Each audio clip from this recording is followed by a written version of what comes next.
बातमी पुण्यामधून आहे। पुण्यातील एका सोसायटीमधील फ्लॅटमध्ये तब्बल 350 मांजरी ठेवल्याचं समोर आलं।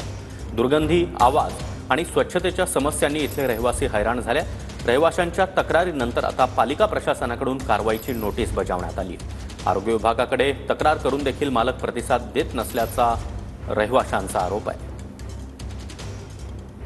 जे तुम्ही माझ्या पाठीमागे जे घर पाहताय, खरं तर या घरामध्ये जवळपास 350 मांजरी आहेत। या मांजरींचा आजूबाजूच्या ज्या घर आहेत त्या घरांतल्या लोकांना त्रास होतोय।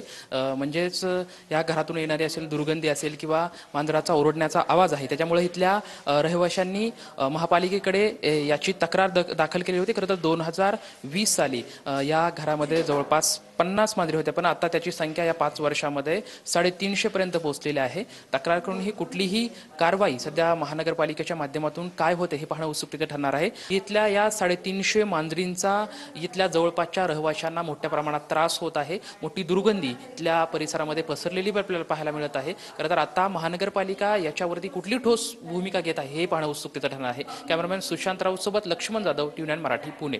आम्हाला हीच भीती की आज नाही कधी एवढे मांजरे एकत्र असल्यामुळे याच्यातून काही व्हायरल डिसीज वगैरे बाहेर आला तर त्याची किंमत लहान मुलांना मोजावं लागू शकते किंवा सिनियर लोक आहेत त्यांना पण त्रास होऊ शकतो। तर तो दिवस यायच्या आधी याच्यावर काहीतरी ऍक्शन होणं खूप आवश्यक आहे। त्यामुळे प्रशासनाला विनंती की याच्यावर लवकरात लवकर तोडगा काढण्यात